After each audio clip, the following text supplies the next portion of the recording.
All right, and with that, we're going to switch gears. We're going to bring in my co-host Champ as well as Candi Waller, and we're excited. I'm changing up some of the graphics real fast in the background, and we'll get into this NFL talk, which I'm so excited for. First of all, Candi, how are you doing tonight?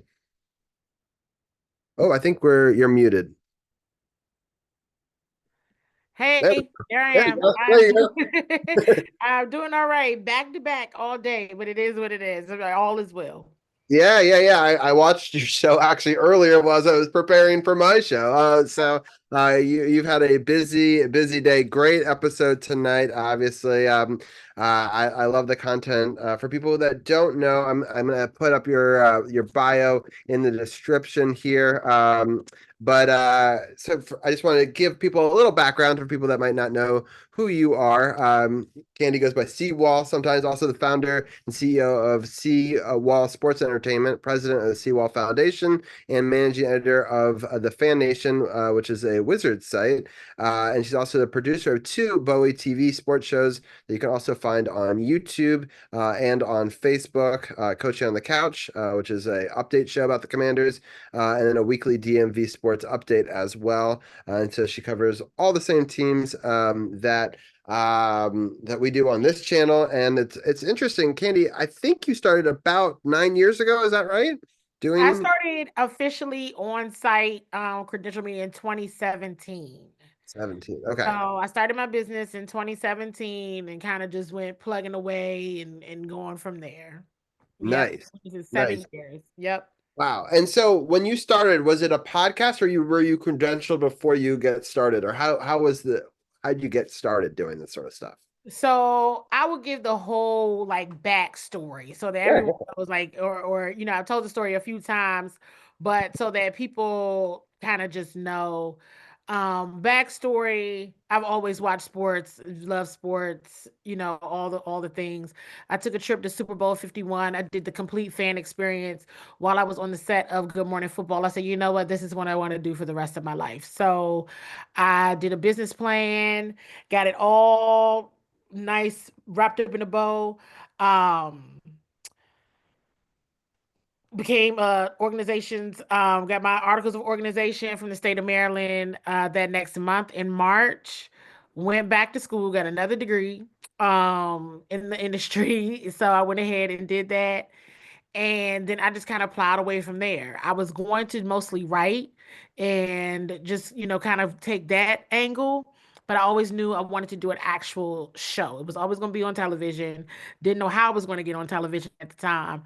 But I just said, I'm going to do a show, I want to talk sports, at the time it was just weekly DMV sports. It was all of the things, and I would just go around to the team's PR departments, tell them who I was, send them a link to my website, get any advice from them, ask them straight up, like, how am I going to get credentialed? How can I get credentialed, stay credentialed? What are the requirements? And of course, each team has different requirements, different things that they wanted to see. So I just kept plugging away and chopping at the bit and marking off all those things on my list.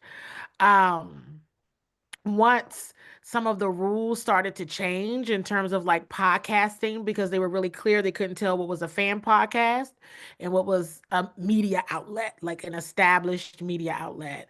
So I had kind of gotten into I started experiencing denials because they were like, hey, your show is great, your content is great, we love how consistent you are, but we're revamping, our media credentials, our guidelines.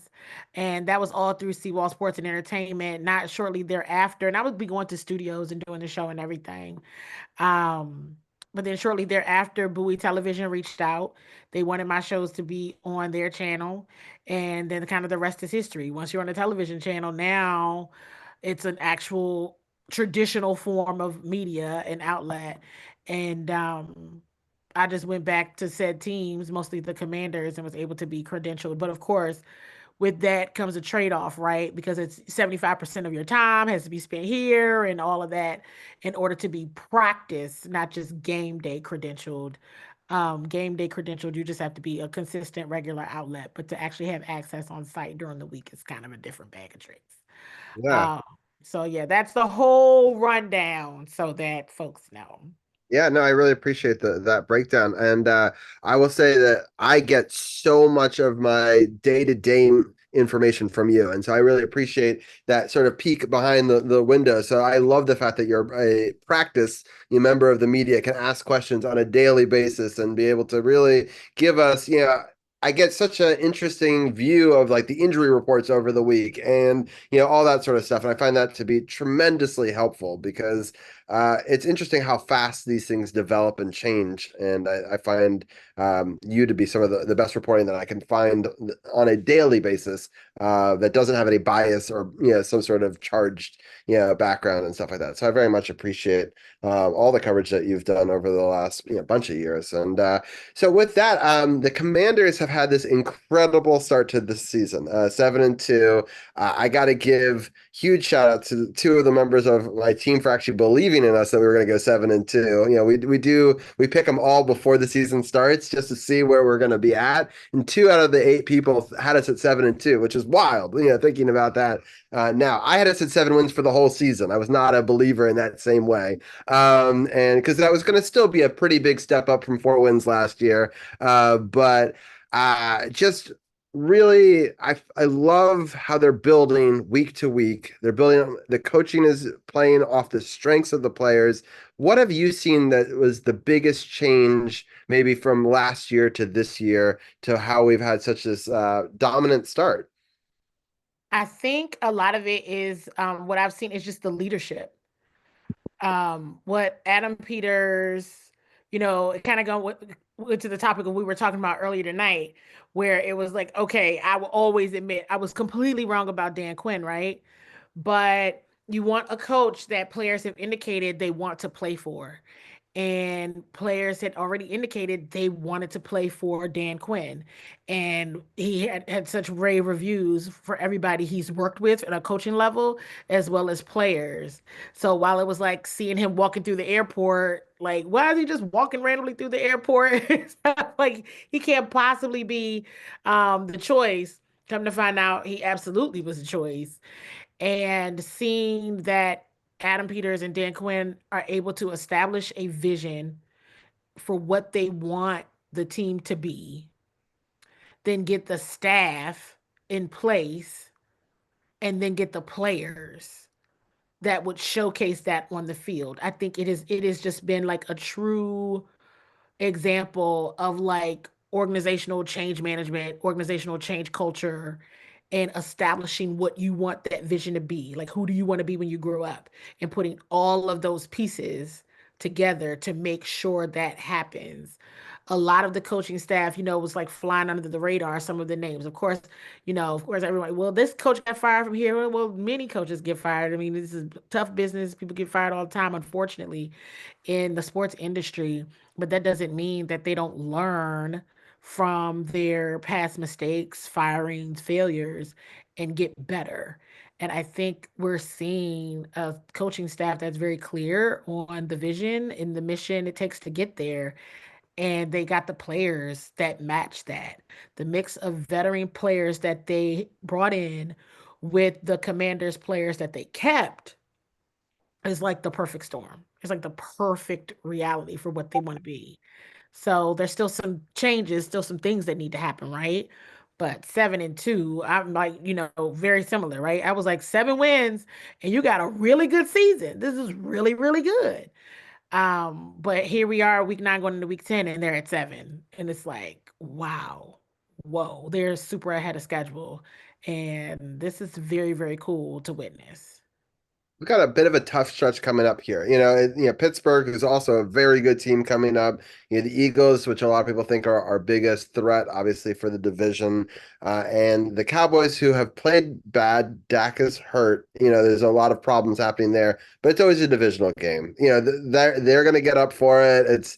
You can't ever expect that to be a walk. A cakewalk in any sort of fashion. What are your thoughts on these next 3 weeks coming up, and how do we keep the train rolling, so to speak? It's so funny because I always go in like, okay, if they lose one, let it be to the Steelers. Just don't let it be a division game. I do feel strongly that the Commanders need to make a statement and we own the division. Like, this Yeah. is now the Commanders. You must come, if you want to win the NFC East, you must come through the Burgundy and Gold. You must come through Northwest Stadium.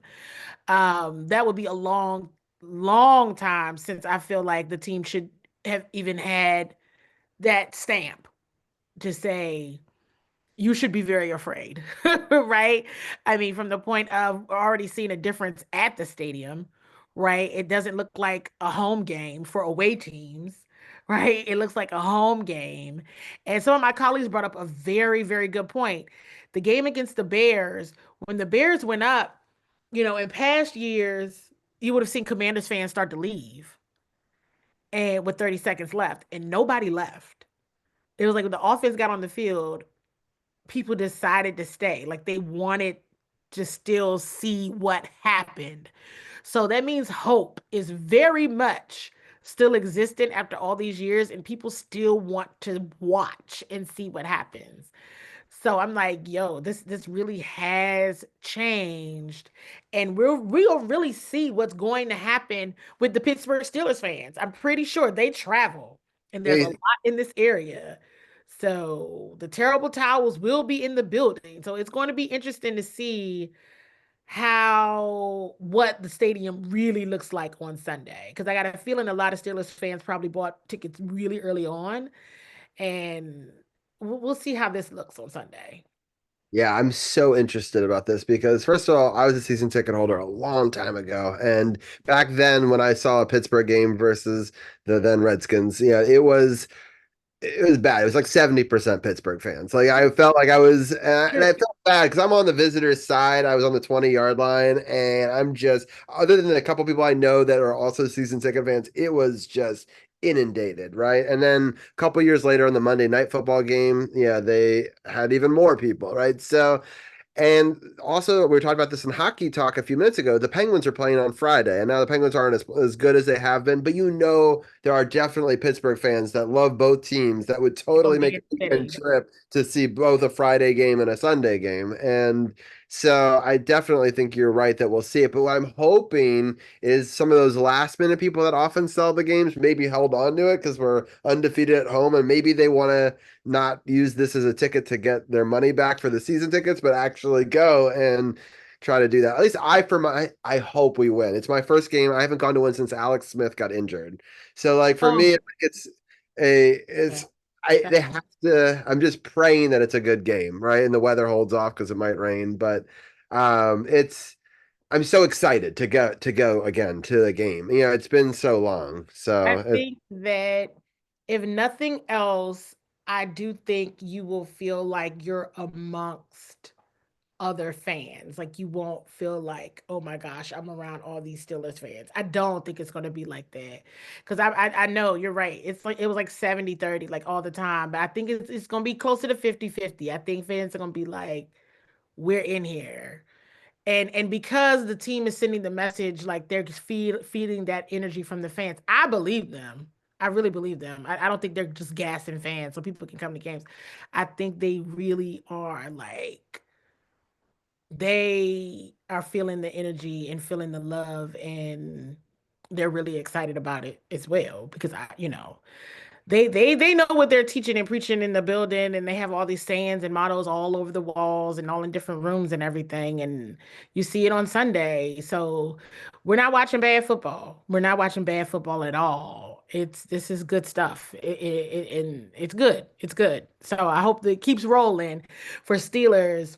And I know that they go to Philly, but then they got the Cowboys because even with all the injuries and turmoil and trouble in paradise they got going on down there, it's still the Dallas Cowboys, and it's still going to be, interesting. That one. These are two interesting home games this month. The Steelers and the Cowboys with a huge fan base in this area. It's going to be really interesting to see the energy in the stadium. Yeah, and then also that Eagles game that's just a couple days later. I hate these like Mhm. Sunday, Thursday short Yeah, that they play same both here. Pennsylvania. Yeah, that's both Pennsylvania teams. That's a tough, because they're both good this year. I mean, I know that the Eagles aren't quite the level that people expect them to be going into it, but you can't count them out. They and the Steelers are just one of the best AFC teams. It reminds me of the Ravens team that we played a couple of weeks ago, right? And they play at a very similar level. And so it's going to be really a good test for this team to see how far they can take it. It's wild to think about with 8 games remaining. If they win three of them, I like to call it bowl eligible, right? It's not, but it's in my mind, 10 wins gets you into the playoffs most Oh years, right? yeah. So, yeah. I don't want to look too far ahead, but that's got to be the mindset is like get in, at least sneak in. And it's just been really incredible. I want to go back to we haven't really talked about this Giants game that happened yesterday, but I really I was happy to see that that was a in some ways a classic trap game. Their quarterback always looks good against us, and it's always a tough place to play in New York. What was it like being there yesterday, and some of your thoughts on that game? You know, it was interesting when I went back and watched the TV version. I was like, it sounds so much louder on TV. There, I was like, these fans are not feeling their team this year. Not the Commanders. We're talking about the Giants fans. I was like, they're not as into it as it sounds. Um, Being there, like you were mentioning, Daniel Jones, and he still went out there and still looked like a track star, right? Like he still scored a touch. I mean, he hadn't, what they say, he hadn't thrown a touchdown pass in like 672 days, something insane. Yeah. And here he is throwing a touchdown pass against the Commanders. So you just don't know what it is with this with this team and Daniel Jones still looking like a very good, great quarterback. No matter what type of state the team is in. But I think what we saw was a team that was still, a Commanders team that did enough to win the football game, right? I think there is as good and as improved as the defense is. I still think there was some, that last touchdown. Um, I don't know why I was having the hardest time remembering his name. By Theo Johnson was just like, oh, come on, guys, right? And then the one with Daniel Jones, and those two kind of hurt. Um, and seeing a defense that was very stout and thriving and giving some quarterbacks, some trouble here in most recent weeks. So that was kind of like, eek, and like, are they taking a step back? But hey, they came away with the win. And that isn't, sweeping the Giants. People may not think that's a big deal, but for the Commanders, it is, historically. Sweeping the Giants is a good deal. And then they have the Eagles and Cowboys coming up. One thing I always appreciate about the team is they're very, very focused on the opponent for that day. They're going to celebrate the win. Hopefully they've only lost twice. So most of the time you're seeing them celebrate the win in the moment. And by the time they're on the way to the bus, they're already back to business. Wow, that's exciting to hear. Yeah, it's for me in the Giants game early on, they were running down our throats. I was starting to get a little Mhm. nervous because it didn't look like we could stop the run at all. And but we caused a turnover, right? And we forced it going back the other way. And I just for me, winning the turnover battle every week has been so significant in Yeah. this run. And in that, especially because if they had just driven it down and ran it down our throats and scored a touchdown there, I think that that would have given them so much momentum early on. I think the fact that we then countered and scored a touchdown of our own was huge. And I just want to talk about the turnovers. I found a stat. I want to pull it up because I was just so amazed by it. I mean, there's been so many incredible stats that have already happened this year, but this one I thought was interesting. Commanders have only turned the ball over 3 times this season. It's the fewest turnovers by any team in their first 9 games since 1933 when that stat started to be tracked. That's wild to me. 3 turnovers, a rookie quarterback. And I hope that ESPN didn't jinx us. But I just, for me, that's an incredible statistic. And it really speaks to the coaching, the playing, and everything that goes involved in that. And what are some of your thoughts on about winning the turnover battles? Yeah, it's so funny that you mentioned like you hope it wasn't a jinx because I think I saw that too, and I was like, oh, here we go. Um, because I think was it the week going into Arizona and we were all out in Phoenix and John Kahn made a comment like, Jaden hasn't thrown any interceptions and Coach Kingsbury was like, don't do that, don't do that. We were like, oh, come on, Kyle, because you're gonna do it. And he threw his first pick in that game. We were like, see? So it was just, but to your point, super impressive, right? If there were two position groups that I was so concerned about was corner, which I still am, right? And it was offensive line. And this offensive line has just been so super impressive. They have just, wow. Like if there has been a group that I'm like, I was definitely wrong about that too. It is for sure the offensive line. You knew that there was a sign that this organization was really taking protecting Jaden seriously when they signed Sam Cosmi to that deal right before the season. I'm like, okay, they really love what they're seeing out of this guy. They've already seen enough. And they said, yes, we want you for the long haul. But who they drafted in left tackle Brandon Coleman, he has been tremendous. No shade to Lucas at all either, because Cornelius Lucas has been great. And there's been times where Brandon has been out and Cornelius has shown up. But both of them rotated in that position. I think they were rotating, back and forth a bit, just to, to Brandon was dealing with some injuries during training camp. So to get him in there, but I think Brandon Coleman has been daggone near masterful from a rookie perspective at that left tackle position. And Tyler Biage, I mean, what more can you say from a center and the attitude and what you want to see there? Nick Allegretti. Now, sometimes these guys blow me, right? With these penalties, but they're in the battle, they're in the trenches. Going back to the game yesterday, 5 sacks in week 2, none in week 9. Right. And that's a giant team that could put some pressure on the quarterback. Oh, yes. It's Oh, a yes. strength of theirs. And so I think to hold them and to speak to it, what do you think? Because they're young. So it must be the coaching, right, that has Oh, been yes. significantly improved. And what have you seen from the coaching and how they've been coached up to lead to such a significant? Because I would agree with you. I think from year to year, obviously quarterback is a huge part of it, but of position groups, I think that is one of our biggest improvements, from Yeah. last year. Oh yeah, I think that this team just starting out with the talent, right? I think when they're really good at talent evaluation and based on who they want and who they've been looking at and who they have, they're maximizing their strengths, not trying to change them into someone else that they're not, right? Nick Allegretti only needs to be the best version of Nick Allegretti, right?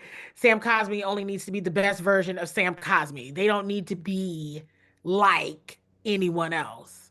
And I think that this is what this coaching staff, it goes back to stating the vision, what that mission is, and getting those key pieces and players that map to how you want your team to play and how you want them to be in their respective position groups.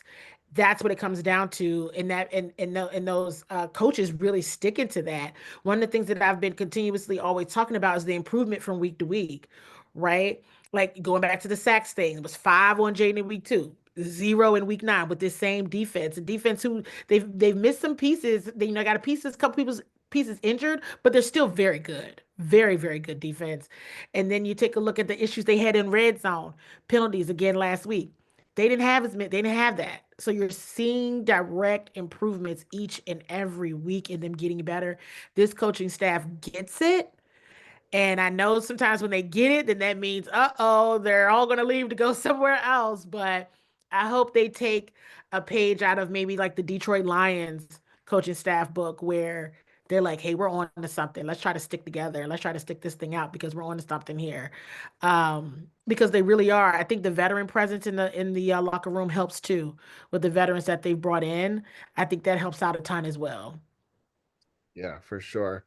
Interesting in this Kansas City game. It's tied with the Buccaneers. It's interesting to watch. It's a Monday Night Football game going on right now. Do you think Kansas City finally was going to get their first loss of the season, or do you think they find a way to pull this one out? What are your thoughts? I think, well, is Patrick Mahomes hurt? Like, I'm just now seeing, is Patrick Mahomes hurt? Because Um, if he is, Yes, then yes. there's that. He had an awkward step on his left ankle when he flipped it to P Ryan for the touchdown, and he was helped to the sideline. But it looks like he's walking around the sideline just fine. So he may come back in, or we might see Carson Wentz. Interesting. How did he, so he hurt, he's hurt, potentially. No. He's looking like he's walking around fine. He's smiling and kikiing and everything like that, and he's throwing on the sideline. So he looks like he's fine, but I don't know. Yeah, we don't know. There could be some misdirection, but they did just score a touchdown to tie it there. So it's something that we'll be monitoring here in Yeah, the definitely. final half an hour because it's interesting. I feel like in some ways they've squeaked by with this undefeated. I give them all the credit in the world, and they're a great team, but like I don't know. It's always so interesting to me. You obviously play the teams in front of you, but they haven't been like this dominant 7-0 force, right? It's been interesting to see when do we think that it's going to fall. Yeah.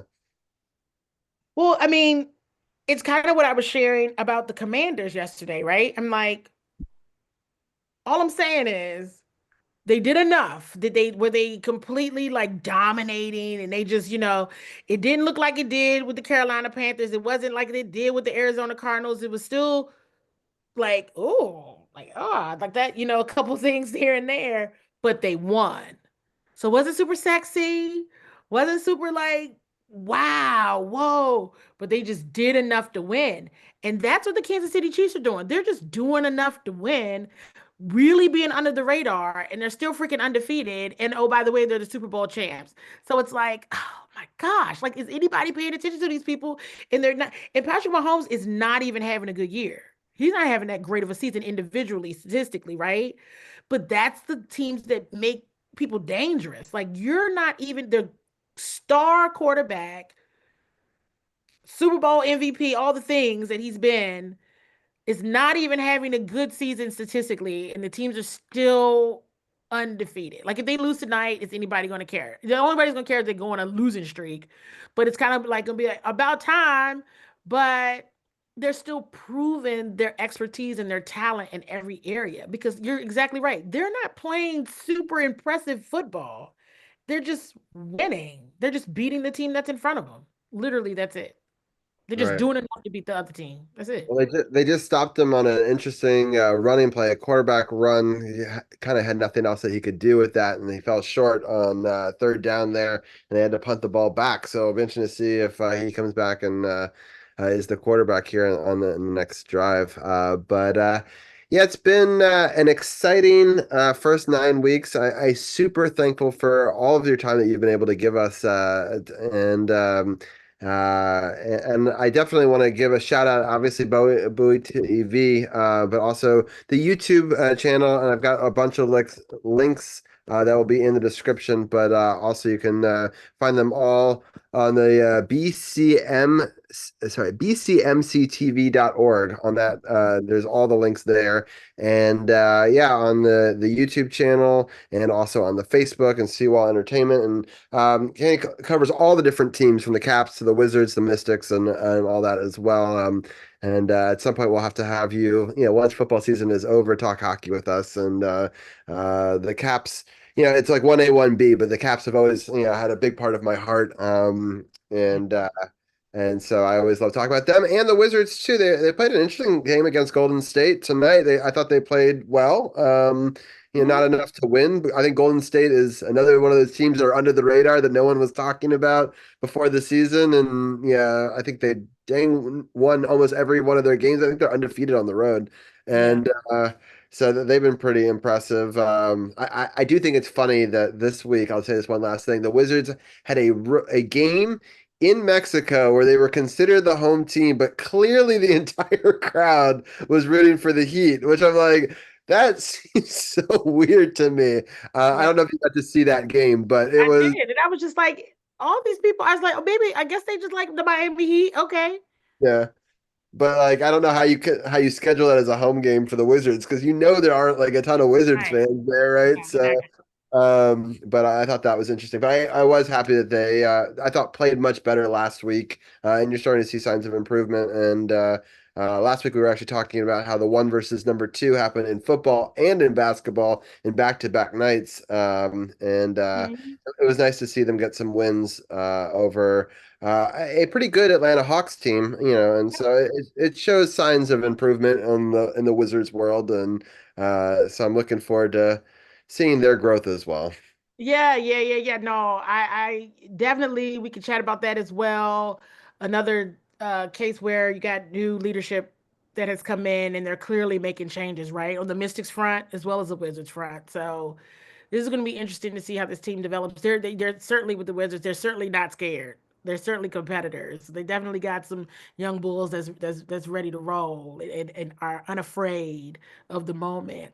But they're going to get some more pieces too. We'll see how they do this season, how they do in the draft. That's what I'm really looking forward to. See how they do in the draft next What are year. they going to get for Kuzma? Because I don't foresee Oh, Kuzma staying long term, and so I right. think he is a big bargaining chip that they have that they could use, towards building a future. So Yeah. it'll be interesting to see how that all plays out. Well, I appreciate all the time. We could talk sports for hours, you and I. But it's definitely, you're awesome. I definitely encourage people to go check you out. And any final things you want to give a shout out to before we let you go? No, thank you for having me. You guys are doing great, and you always are very complimentary of the work that we're doing and sending folks our way. So I really, really, really appreciate that. I think it's finally okay to be happy. And at first, I can be very much like a temper expectations, and then I'm kind of like, you know what, you all don't listen to me. I think I said it on one show one day, like, don't listen to me, listen to Dan Quinn. He wants you to be happy. So you be happy. Jaden Daniel says go to the game, go to the game. For So sure. I love that about Dan Quinn. One last thought is not yeah. only did I think he's changed the culture of our team, but you can clearly see how much of an impact he had on Dallas. And by taking him away, it's chess, right? Taking a big piece from the other team, it could be huge in a whole lot of ways. So, I don't want to be that rah-rah, like, oh, it sucks to be you. But, it doesn't, I'm a diehard Commanders fan and, they have done a lot to us over the years, and so it's nice to see us pick him up and have him be successful, early on. And I really believe in his message, and his post game pressers are just, well, the pressers are great, but just the speeches right after the game ball, I want to run through a brick wall. Him and Carberry, so him, the Caps and the Commanders, both of them. I'm like, this is what we need to have for coaching, and I'm just so excited about the future for both of the two. Yeah, yeah, no, I was wrong about him. Very, very wrong. And I'm happy to be wrong. Like that, I'm not like one of those people. I hope you all picked this up from me where it's like I'm mad when I'm wrong. I'm like, I guess 7-7, it's week 9 and they're at 7. When they get to 8, I might have a bottle of champagne with me on the show. I don't know. Because I'm gonna be like, I'm so happy to be wrong. Who knows? I'm But with you. I picked 7. I'm happy to be wrong too. So, I'm totally okay with this. Trust me. Like, totally okay about being wrong about that. Quinn, it is all good. So, um, it is definitely a good thing. And it's always better to see when they're happy, but it's not like the happy-go-lucky, like they're like not paying attention, as people can see, because they're still really playing hard and good football. So, it's not flukes. You feel like it's oh, building, and so it's a culture that's growing, just growing faster than either of us maybe thought was possible. And that's exciting. yeah, I try not to like throw darts at Cowboys fans, but it's hard not to, right? Because like the week that the Commanders lost to the Ravens, and like Commanders fans being all, like really just frustrated. And at the time I was like, okay, you all are crazy. Like that was a really good game. But since Joe Witt Jr. was mad, I said, hey, I guess you got a point. Because Joe Witt Jr. was mad too. So if you were mad, consider yourself on the Joe Witt Jr. side of things, because he was upset too.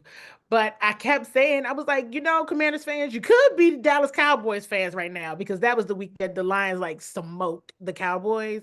So that was my way of like throwing them under the bus. Like, you could be them right now, and you're not. And I So like the Ravens, and for me, they're like one of the potential Super Bowl people from the AFC. So if you put a good game against them, that's one of the hardest defenses you're going to face, right? So you can learn a lot from a loss. Sometimes you learn more from a loss than a win. yeah. So, and they seem to have taken that loss in stride and were able to produce some great wins after that. Yep. Yep. Yep. Yep. They've definitely learned from it. So we'll Yeah. see. We got a tough test coming up this week, though, with two. Yeah, Yeah. Pittsburgh and Philly in a short week. I don't like it either, but Yeah, sounds good. Well, hopefully they'll surprise us. At least get one. That would be ideal. Maybe two. If, I personally want them to win the Pittsburgh game because I'm going, but I can understand the division game having more, ramifications down the line. But thank you so much for this great conversation, and we'll definitely have to have you back on the show in the future. awesome. Thank you so much for having me. Yes, have a good one. All right, bye. All right, champ. I'm gonna get your thoughts on this one. Patrick Mahomes is still out. There's a flag on this play, but it's 17-17, 7:38 left on my clock. But what are some of your thoughts on the Giants game? Right. So I actually watched the game while I was working because I Actually, didn't get to while you watch it. explain yours, I'm gonna listen, but I'm gonna fill my glass up. But yeah, go Yeah, for it. you do that. Do that. Like I said, I watched the game on while I was working because I didn't get to watch it live because I was attending Fight Club Pro Wrestling's 5th anniversary and being a part of the show as a commentator and whatnot, which was really a lot of fun. I'll get into that later. But from what I saw, yeah, I mean, Candy alluded to it, and I'll just add on to that. Like, Commanders didn't dominate the game, but they did do enough to win it. And Jaden Daniels is just showing week after week that you don't have to go out there and throw it 30, 40 times for 300 yards to win a football game.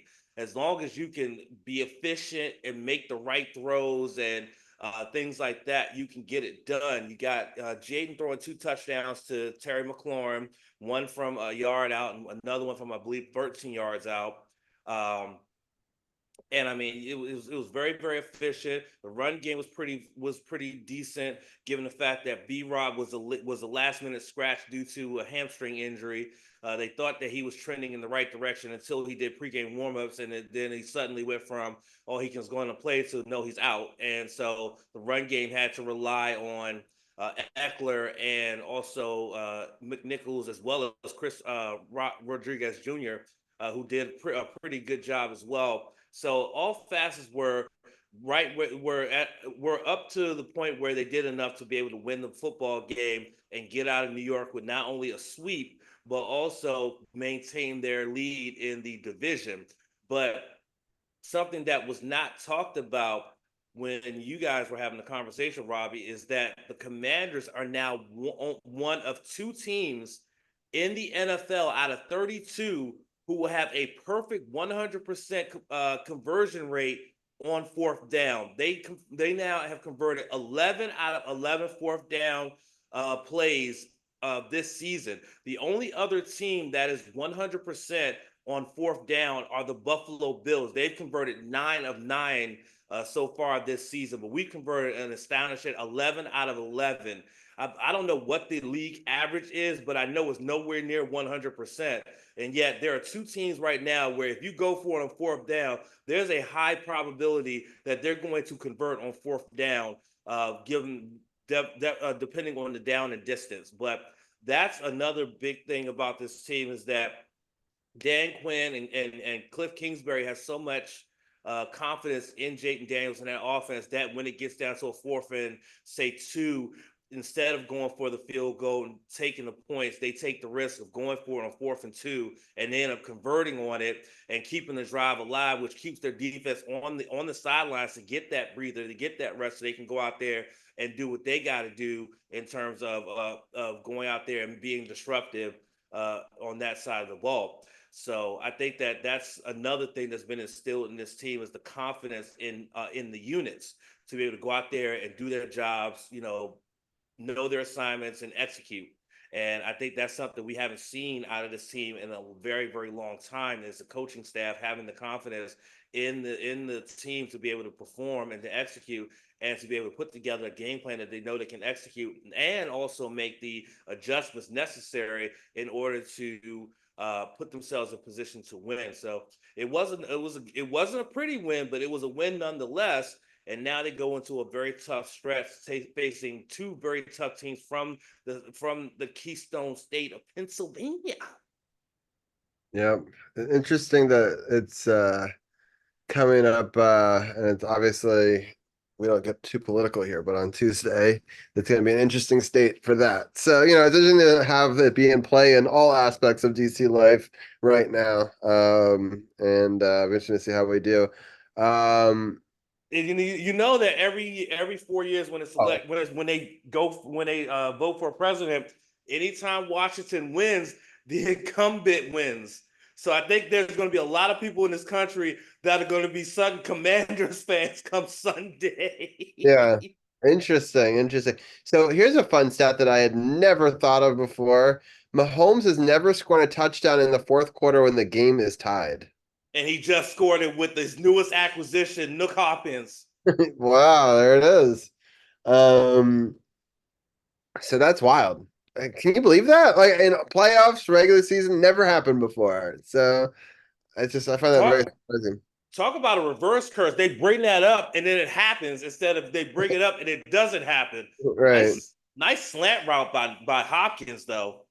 He Yeah. got right inside on the DB. The DB had no shot, and Mahomes just put the ball right where he needed to be.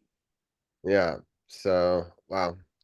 Definitely a great play. And just like that, Kansas City in the fourth quarter takes another lead in the game, right? So, extra point here is coming, and it is good. And they take a 24-17 lead, but still 4:17 left, and all three timeouts for Tampa Bay. So, still a lot of time left and the 2-minute warning. All right, I want to talk about some of the games from last week because it was a really interesting week. Let me see here. I think it's this. I'm gonna be pretty useless on this one because I didn't watch a single football game because I was at that venue all day on Sunday. Yes, So that's I fine. didn't I watch will run through them anything. real fast, and then I do want to get your take on the upcoming week, and then we can talk a little bit about wrestling. Lots of big stuff coming out of that. So lots of stuff to break down. I will just quickly congratulate the Dodgers for winning the World Series. I'd be remiss for saying, we said we would cover whoever won, and so they did the gentleman's sweep thing, which is what I thought would happen, right? I didn't think they were going to sweep, but they were able to win it in five. So congratulations to them. All right, and let me see here. I'm going to switch the screen just a little bit to look like this. It'll be easier to see. All right, Texans lose to the Jets. I found this very surprising. That was a Thursday night matchup because the Jets have just been in free falling, but the Texans have looked really good. But any given Sunday, the Bills beat the Dolphins to be expected. I bet against the Ravens to try to give them the win, which is, I'm so far out of it now. I thought it would be a close game. I was surprised with two teams that were both 5-3 coming into it. That it was such a big point spread between the two of them. I thought that it was going to be closer. It was not close at all. The next game, I also tried to jinx the Cowboys, but I did think that there was a legitimate chance that maybe this could be the week that they turned it around. But Falcons were able to win that one, and Kirk Cousins beats the Cowboys again. Cincinnati was able to dominate the Raiders. Chargers, Browns was to be expected. This one was a toss-up last week between the Patriots and the Titans. Titans finally got their second win of the season, and get this as That touchdown pass late in the game by Drake May was absolutely incredible, and that's incredible poise and composure by a rookie quarterback who's just thrusted in there to be able to stay in the pocket, look down the field, and find the man for the touchdown to tie the ball game. That's absolutely incredible. That's awesome. Then we've already talked about the Commanders beating the Giants. And then this was a surprising game. The Saints lost to the Panthers, another one of those division rivalries, but 89% of the people took the Saints. And then this loss actually got their coach fired. Yep, Dennis Allen got fired.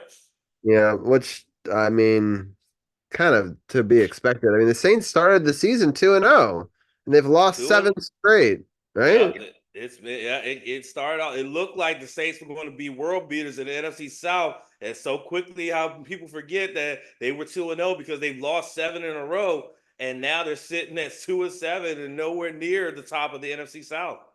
Yeah, that's crazy. Now they're tied with the Panthers and they lose the tiebreaker. That's crazy. The Bears and the Cardinals. I thought the Bears were gonna be like really pissed from last week and yeah, have it go to Arizona and use this as the get back right game because we kind of did that earlier in the season to the Cardinals. And boy, was I wrong. The Bears defense just kind of imploded, especially because I thought their defense had been really good through these games. And this coach has got to get fired. I mean, I kind of feel like he lost the locker room with the last game, and yeah, not a.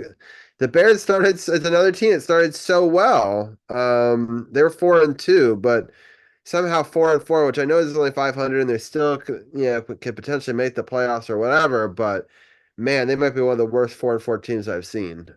Yeah, But Eberflus did do something though. He Tyreek Stevenson, the man who was seen on fan cam taunting fans as the Hail Mary is happening against the Commanders, got demoted to second string for this game as a disciplinary measure and stuff like that. And so I think that probably had something to do with the defense kind of imploding, not having him out there starting. did he end up playing in the second half, or I'm they? not sure. I'm not sure. I just know that he was Oh, he was playing behind demoted. someone else I in know the he was rotation. demoted. I know he didn't take it well, and he walked out of practice. And so I'm curious. Um, I didn't get to watch the game on whether or not, because if I was a coach and I demoted somebody and then they walked out of practice, then I don't even know if I'd let them play the next game. If I'm Uh, the coach, he doesn't suit up. yeah, You walk for out of practice, okay. You not only are you demoted, you're now inactive. You're not suiting up. Yeah, for sure. I think that otherwise, then you've really lost the room, right? Because like, what does what you're saying mean anymore? The Eagles were able to beat the Jaguars in a much closer game than it should have been. The Seahawks, Saquon Barkley reverse hurdling over someone that looked like he was playing Madden on the rookie difficulty. yeah, it's crazy. I'm not looking forward to playing him. The Rams and the Seahawks. It's another 4-4 team that got the win over now a 4-5 team. Both these teams don't look great, but the Seahawks were able to, or the Rams were able to go to Seattle and get the win there. The Lions over the Packers. I expected this. The Lions just looked better than the Packers, and they were throughout the day. The Vikings beat the Colts. The Vikings look like they're the real deal. And this game right here, it's not been updated on this screen, but is 24-17. But Tampa Bay still does have the ball, 2:39 left and three timeouts left. So we'll keep people updated. So we're going to quickly, in a speed round, go through this upcoming. Actually, the Chiefs have the ball. Tampa Bay just punted. Oh, okay. I Yeah, think I they think you're just one play ahead of me. Oh, maybe. Okay. All right. Oh, I see it now. All right, you're right. They still have three timeouts, so it'll be interesting to see if they get the ball back at this point. All right, Bengals, Ravens. I'm going to take the Ravens and this one at home, but Cincinnati always does play them tough. We got the Giants over the Panthers. It's crazy. Both these teams are 2-7, but the Giants are a much better team. We've now seen both of these teams. Now the Giants twice. But I don't know if Carolina can string two wins in a row. Patriots and the Bears. I mean, the Bears are a so much better team, and at home they're a much better team. So I'm going to take the Bears there, but like they're in a free fall. They have to win that, or I think the coach has got to get fired next week. Um, and I got the Bills and the Colts. I'm going to take the Bills in this one. Broncos and the Chiefs. I'm going to take the Chiefs, especially in Kansas City. The Falcons are much better than the Saints, who are in a free fall. The 49ers are 4-4 and Tampa Bay is 4-4, but I don't know. I well, guess one thing to consider when it comes to the 49ers is they just opened the window to activate McCaffrey. He's been cleared to return to practice this week, so there is a possibility that he could, depending on how practice goes, he could be available against Tampa Bay. And if Tampa Bay doesn't pull this one out against Kansas City, man, that's going to be interesting. yeah. I don't know. It's a tough one. I could see Tampa Bay when after losing this game getting mad and winning that one, but I don't know. It's a very 50-50 game. I'm gonna pick the Steelers over the Commanders, even though I'm going. Steelers are a tough team to beat. I know that it's crazy. 56% of people are picking the Commanders over the Steelers. This surprises me, actually. I just what are your thoughts on that? I'm not surprised. I mean, the Commanders have put together a good start to this half of the season, so it's not surprising that a lot of people are starting to buy in to what's going on here in the DMV with this team. I think that if they continue to play this way, even in losses, I think that they're going to really, really really get the attention of the entire nation. I mean, they got the attention of the entire nation when they showed up and showed out against Cincinnati on Monday Night Football. And I mean, this is another good setup when they have to play Philly on Thursday night, even though it's on Amazon Prime. That's not really national TV if you think about it, but still is a chance to showcase themselves. So I think this is definitely going to be a game, a statement game for them to face one of the toughest teams in the AFC at home. And if they're able to perform well, even if they lose the game, I think that's still going to be a statement that this is still a team that is to be reckoned with in the NFC. Deadfly's music is in chat. He says, "Please help us beat the Steelers." He's a big Ravens fan. I know I traded going to the game, that ended up having the Hail Mary to go to this game, and yeah, if we win, it's double good because it's the team that I hate the most in the AFC losing helps the Ravens and helps the Commanders. But man, if we lose and I have to stand in the rain for it, that's going to be rough. I'm hoping good weather, and I hope it's at least a close game, even if we lose. But it'll be fun to break that down next week. I'm excited to shoot some footage maybe and some pictures, and maybe even show that on air next week for sure. All right. Then the next game is the Vikings and the Jaguars. The Vikings look like a much better team this year. The Chargers look better than the Titans. Ooh, Eagles, Cowboys. I'm gonna pick the Eagles because the Cowboys don't have Dak. And then wow, this one's 50-50, which is surprising because the Cardinals have two more wins and it's a home game for the Cardinals. So I'm gonna take the Cardinals, but I think it's interesting that the Jets are yeah, 50-50 are people taking it. It's interesting. And then Lions and Texans. Oof, I don't It's know. funny you said you said the Jets and the Cardinals was 50-50. The reason why that is because of recency bias. Basically, they saw their performance recently on Thursday night and think that they're going to be able to put that together 2 games in a row. I don't know if they might, they may not. Who knows? Yeah. And the Cardinals played well against a good defense in the Bears. So I think that the Bears have a better defense than the Jets do. Uh, and although maybe not based on the recent game, but I don't know. We'll see. Lions and Texans. This is a really tough game, and this is why our game wasn't flexed to the Sunday night game for sure. Oof. I really believe in the Lions this year. I know that the Texans are good, but um, I think the Lions are something special in that one. I don't know. What are your thoughts on that one? CJ Stroud has struggled recently. I would know because I have him on one of my fantasy teams. He struggled recently. He's not putting up the numbers that he should, even in the second year. I know you got what's called the sophomore slump and everything like that, but he's I think he's really going through it. And I think Detroit has it all put together, but this could be one of those games where Lions could feel a little bit overconfident given the fact that Stroud is struggling, and this could be a breakout game for Stroud where he could really go off numbers wise and really have the Texans in it. So this is this is definitely more of a 50-50 than the Jets Cardinals, honestly. Yeah, for sure. And then next Monday, the live game that we'll be talking about is the Rams and the Dolphins. I'm gonna pick the Rams in that one. And I'll just put up 50 points here. Um, so I have to say, Tampa Bay got the ball back. They have one timeout remaining, and this is the 2-minute warning. So we will see as we cover some other sports real quick how the last 2 minutes go. But it's been an interesting game for sure in that. Any other thoughts on the upcoming week before we move on to our next segment?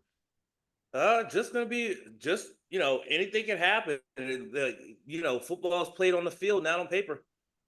Yeah, for sure. That's why I've sucked this year. Because like I've got a lot of chalk and there's been a lot of upsets this season. So yeah, uh it's tough. I mean, I've gotten more right than wrong, but we're in a tough group. I will show the current people that are leading.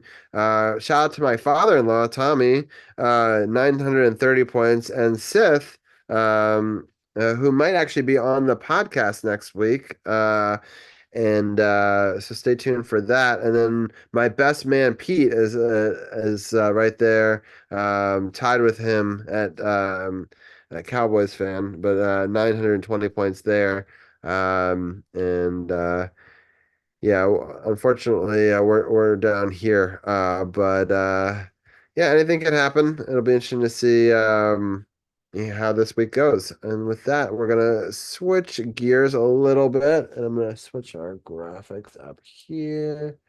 And I do want to talk a little bit of NBA real fast, just because they did play tonight, and uh, the Wizards had not a terrible week. They right now find themselves at 2-4. They were able to get the win on Monday that we covered live last week. Kuzma scored 25 in that one. We beat the Hawks 121-119. As a reminder, and then we go to Atlanta 2 days later, and Koulibaly set a career high with 27 points. And even though both teams scored a lot in the first quarter, Hawks were up 34-33.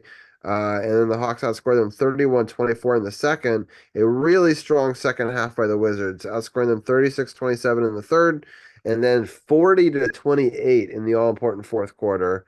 And just an impressive victory, sweeping the home and home. What are your thoughts on beating Atlanta twice?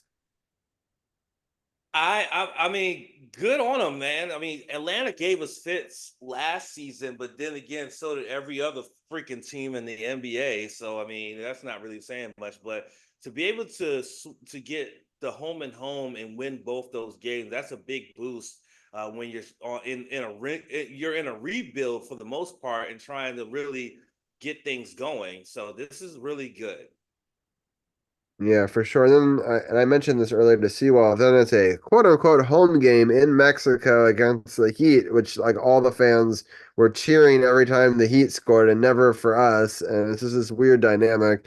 That was Uh, a scam. That was such a scam. I watched that game and I'm like, how are we the home team and not even getting cheered? We got scams. I need to talk to them. Hey, Adam Silver, you need to holler at me, man. That was a scam. Yeah, I agree.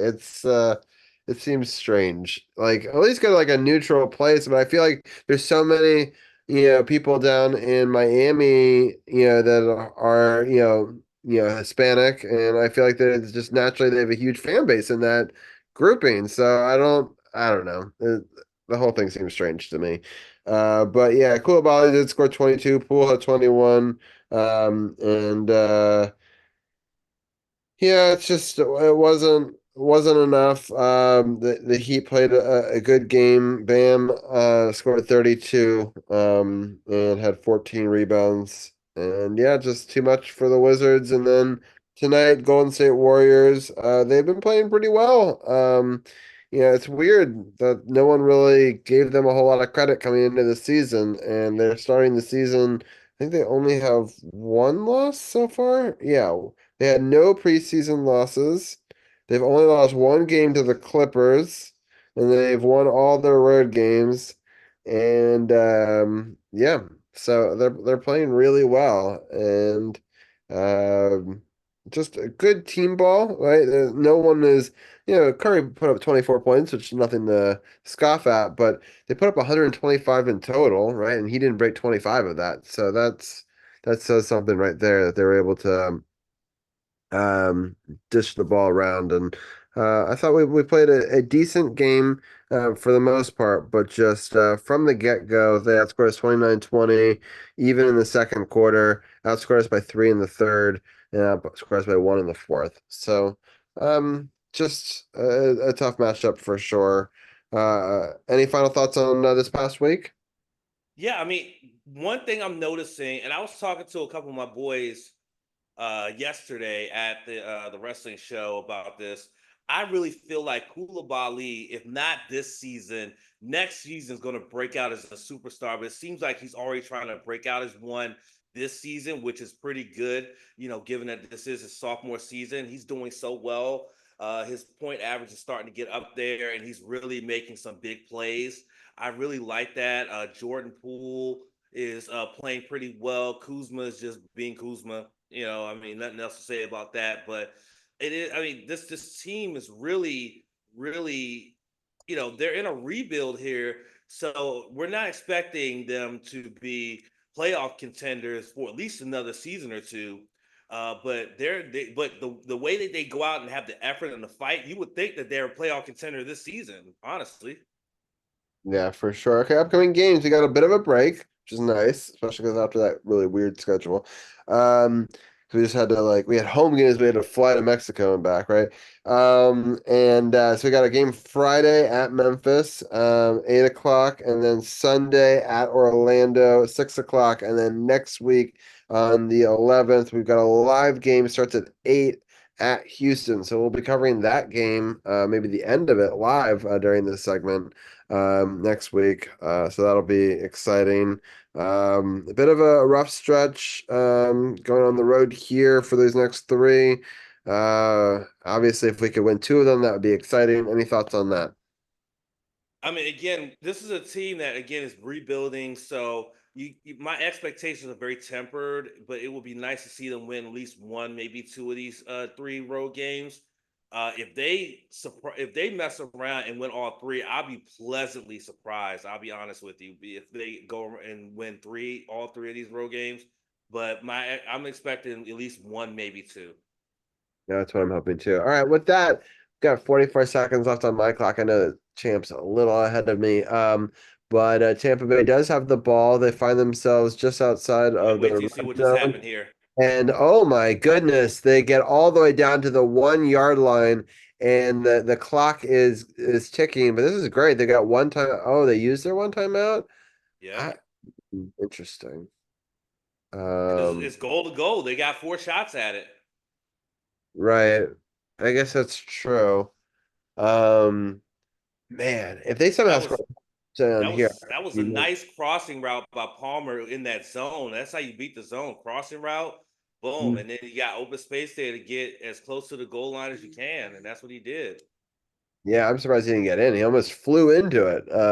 Yeah, nice hit. Baker Mayfield is 5 for 6 on this drive, 67 yards. Again, there's 33 seconds left, and it's first and goal. And yeah, it's an exciting ending here, live on Monday Night Football. And so we'll see if they can sneak it in there. I almost think that. All right. They roll out. Oh, good pass break up there on first down. 30 seconds left and second and goal. Um, and they got to be careful here because you can't take a sack, right? Because you don't have your timeout Now you left. take a So sack. You can't afford to spike it to stop the clock. yeah, so that's why I kind of would have just run up and try to do like a no huddle and just sneak it in to save time. And then if you don't, you can draw a lot of time off the clock and then call a timeout, right? I don't know, but it's an interesting call here. It's probably why they're not running the ball because they want to do it. But oh, good play call. Touchdown, back of the end zone there. They bring it within one. What do you do here? Do you go for two for the win? Or do you just go for one and you play for overtime? And you hope that you Mm, can hold them. There's still 27 seconds left. go for one. Okay. And let's see what they decide to do. And you're right. That's what they're doing. They're going for one, and they make it, and it's tied with 27 seconds left. Exciting game here. And so we'll try to cover the rest of this. But while this is going on, I do want to talk a little bit of some other stuff, and one of the things is wrestling. So. I know that you used to do wrestling promotions a while back. I think that's right. But this is their first one that you've done in a while where you've been back at it. Is that correct? Well, I used to do like what's called backyard wrestling, and so this is actually my first foray into pro wrestling.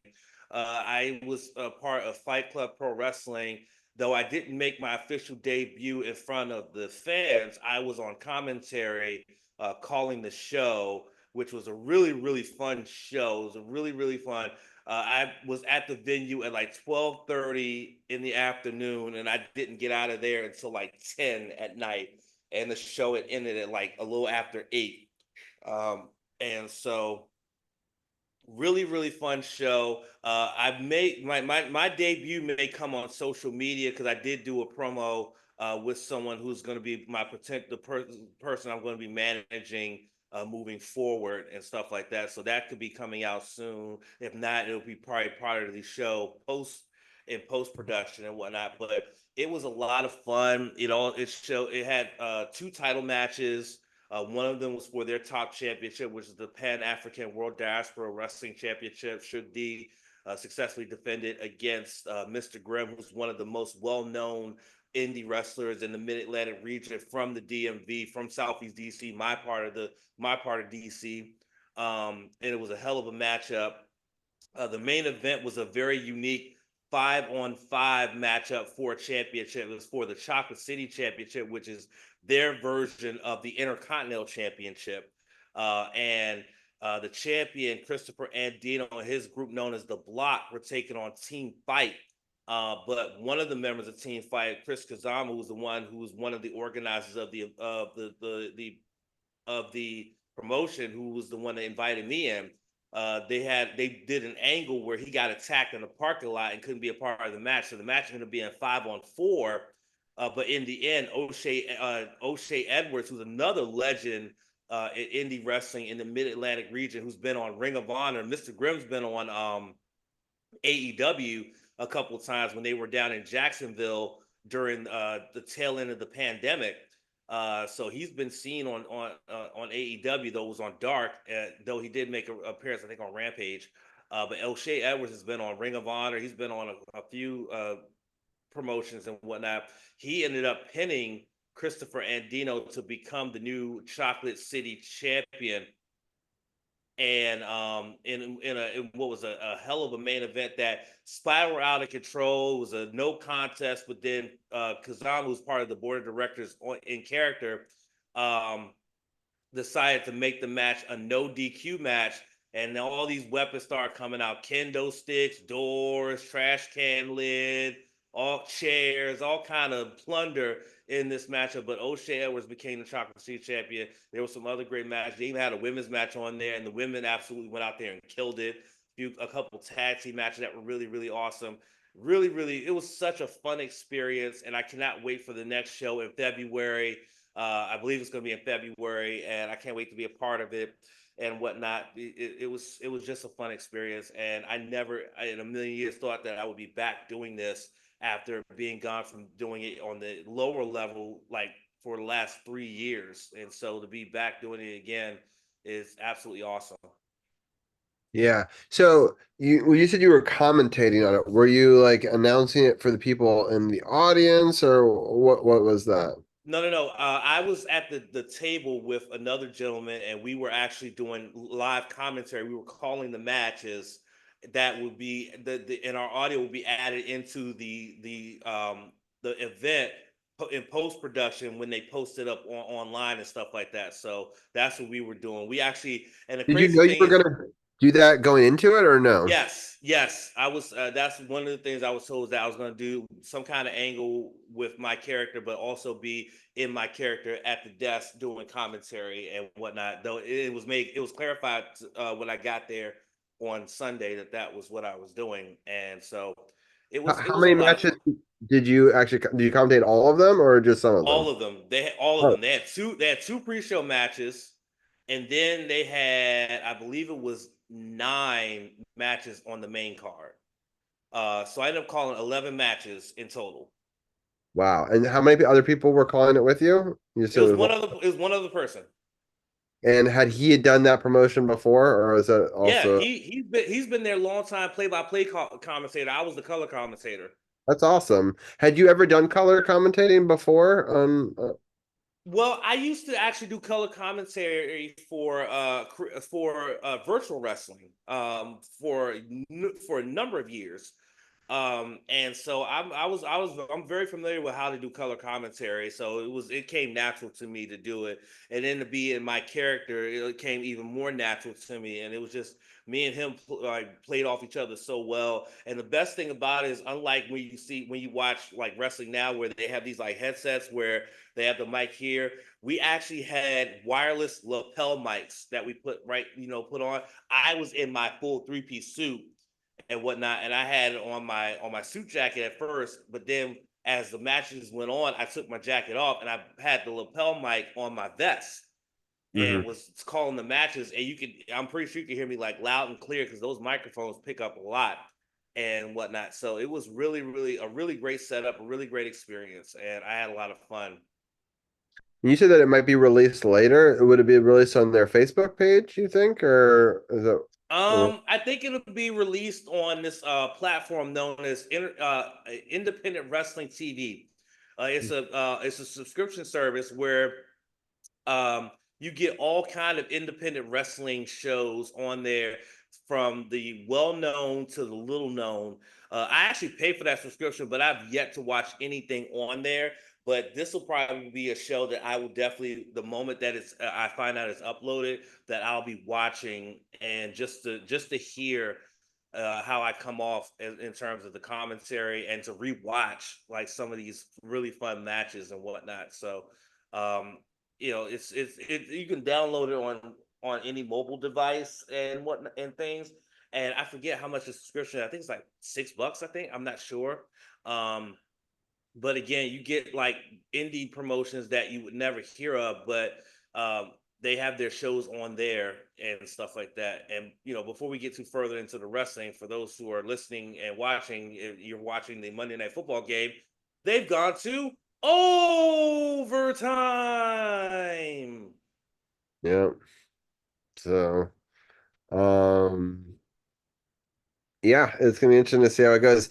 So, Patrick Mahomes had the ball back with an opportunity to try to get the win. Some not so great throws, a drop by Kelsey that was almost intercepted, and then the next play was almost intercepted. And then it obviously they went to overtime after that, and it's raining right now. And it'll be interesting to see how they do. Right now, Tampa Bay is kicking it off to Kansas City, and so Kansas City will get the ball to start here in the 10-minute overtime.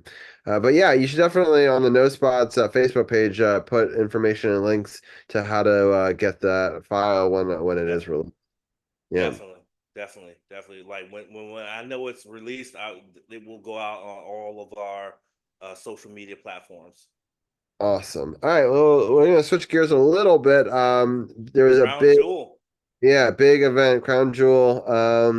Looked like a really fun show. I enjoyed watching it with you and Sith, and and the watch alongs, which I'll do the champ command. Definitely go check him out on his channel, the True No Spots Pod over on Twitch.tv. And yeah, I thought it was that one a simul stream, or is that one just on Twitch? If people want to go back and check the VOD out. It's also on Facebook as well. It is. Okay. For some of those big pay-per-views, he does a simul stream on Facebook as well. And yeah, it was an interesting idea having the champions go up against each other. I know some people weren't fans of that because they thought that it weakened the champions, like whoever loses it or is like a lesser champion.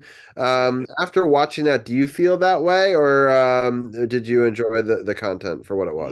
My only gripe with the Crown Jewel Championship idea was that they kept showing off these belts on WWE TV for weeks on end, when they had segments involving the four individuals that were taking part in these two matches.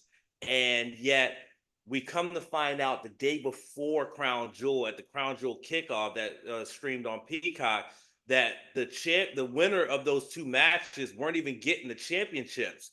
Those championships were going to stay in Saudi Arabia at the WWE Experience as a display, and that they were going to walk away with rings. So they showed off these championships and everything like that, and all they were getting is rings. I, As you know. It seems like it's kind of cool that you could maybe collect the rings, like you could be like if you're a three-time champion, have three rings, think about like Super Bowl rings. I don't know. Because you're not going to be bringing them out at events, right? Because it's like a thing that only exists there, but you could like show them off in other ways. I don't necessarily hate it. It's mostly because like it's not a belt that you could win off of them at any other time. So it's like why carry it around if it doesn't necessarily mean anything in that way. That Uh, is true. but I thought it was interesting that Cody won. I wasn't expecting it. I just thought that the ring general is just so much stronger than him. I was just impressed that I don't know. For me, it was a surprising win. What were some of your takeaways on that? I actually picked Cody in our predictions. We didn't do a podcast this past week, but do our predictions on the side. And I actually picked Cody to win that matchup. Sith went with Walter, aka Gunther, uh, and I ended up getting it right. I kind of felt that Cody has a lot more momentum. He's the baby face and the face of the company. Nothing against Walter. I mean, Walter's a hell of a competitor and a hell of a character. But I just think that Cody has more the face of the company than Walter. So I thought that it would make more sense that Cody would win it over him. I kind of did and did not see Liv winning it. I kind of figured Nia would win it, but I think they wanted one ring on SmackDown and one ring on Raw. And I think if they figured if Cody was going to win, then that left Liv with the to be the one to beat Nia, although it wasn't the cleanest. But that's something that we would expect from someone who's a member of the Judgment Day. But it's still they still put on some really good matches. Uh, Seth Rollins versus Bronson Reed was absolutely a banger. It was really fun to watch. But the show itself was really good. You'll get the full thoughts on the show this coming weekend for the podcast. We'll be back with the podcast this weekend, and we'll talk about Crown Jewel. We'll also go back and talk about Halloween Havoc and Bound for Glory. Halloween Havoc was the NXT PLE a week and a half ago, as well as almost a week ago now. Over a week ago now, and Bound for Glory from TNA as well. That'll be on the podcast this coming weekend and whatnot, since we didn't talk about it because we didn't have a podcast this week. But Crown Jewel, I think, was quite enjoyable, and got to give a big shout out to people who did join our live streaming, yourself included, Robbie. It was a really, we don't get to do matinee streams that often because a lot of PLEs or pay-per-views are at night. And so when they do events in Saudi Arabia, WWE wise, or AEW, that once a year they go to London for All In, we get the chance to do a pay-per-view or do a live reactions when the sun's still out. Yeah, it's cool. I enjoyed checking you guys out in the afternoon. Um, Interesting thing, Travis Kelce just set a career high in receptions in a single game with 13 receptions. Yeah, he just cost me my 6 game winning streak in fantasy. Thanks, Kelsey. Oh no.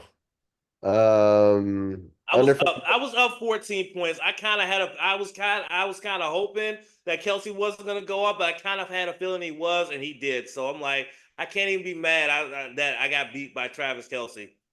Yeah. Um, yeah, they're driving down the field here. I mean, if they hold them to a field goal, there's still a shot, but if they score a touchdown, it is over. It's 2nd and 5 here.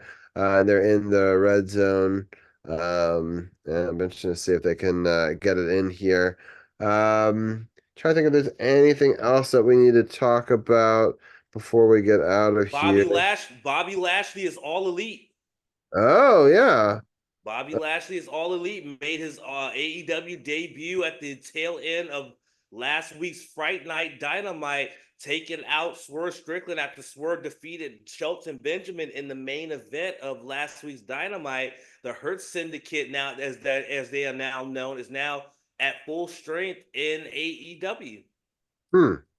Interesting. I like it. Um, all right. So, what was I gonna say?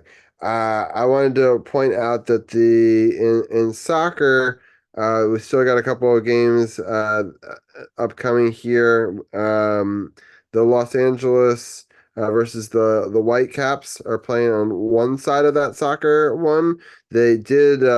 By the way, ball game. I said Kareem Oh, Hunt with the run for the win. wow, huge. All right, they sneak away and they go to 8-0. But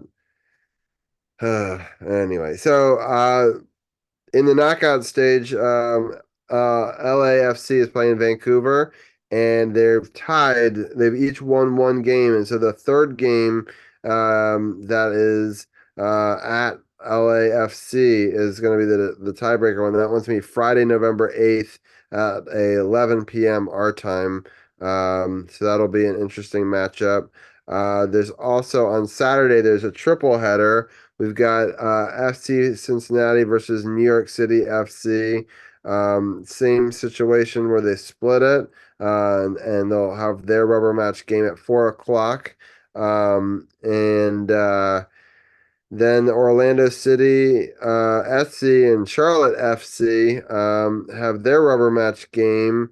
It was they lost the first game, and then the second game was a draw. And and then the last game is Inter Miami CF, the best team all season, against Atlanta United.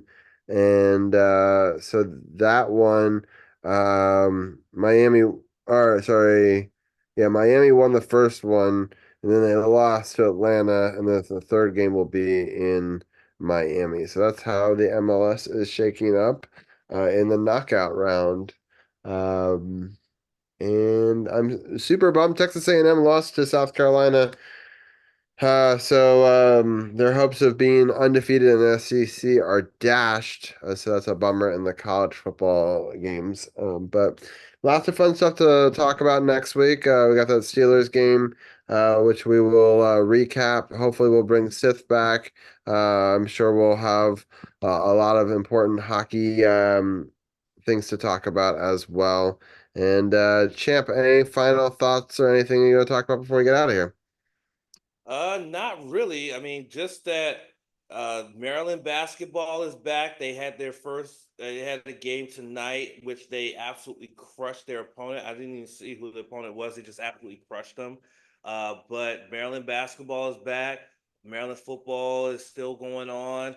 Commanders have a tough one against Pittsburgh, but it's at home, so hopefully the home crowd will get them fired up. And as always, hail to the Commanders. By the way, that Columbus game for the Capitals. That's the first Caps game I watched in years. And my goodness, I had so much fun watching that game and just seeing the goals just pile up for the Capitals. That was amazing. Yeah, that was a great one for sure. I'm just looking here to see who we're going to raid tonight. A lot of good options. I was actually on Davy's stream last Monday. After doing a 2.5 hour show with you, Champ, I jumped over and joined Davy for 45 minutes to talk about the Steelers, his beloved Steelers, and also talked to him about at the time, they were one win away. He's a big Dodgers fan. To help him celebrate the big win, I think we're gonna go over there today. Also, a friend of the show. So I got Davey. I'm gonna do his command real fast, and then we get the raid sent over there, and then sub raid and raid commands. So definitely grab whatever command works for you. Thank you for everyone for tuning in. Appreciate everybody for watching along. Thank you to Seawall. It was fun to get her perspective. She's got a great insight into the locker room, and so I thought that she was tremendous, and we'll have her definitely back on in the future. Go definitely check out her stuff. Janaea was wonderful as well. Go check out Janaea Talks Caps. Also Gil, the Power Play Point podcast, and of course Champ with the No Spots podcast as well. Lots of great contributors, all who do their own thing. Hopefully, having maybe Tim and Arun possibly back on next week, as well as maybe even Seth. So, I may have a big roundtable for hour 2. That would be fun. Maybe we'll even get to talk about me going to a victory. That's the hope. So, everyone root hard for the Commanders on Sunday. Obviously, it'll make my whole year if I can get to see a victory with CP3 live. Hopefully the weather holds out because I'm taking the metro and walking. I'd rather not walk in the rain if I can help it. But yeah, hope that you guys all have a wonderful week, and we're head off to Davie. Talk to you guys next week. Poquigueño, sayonara.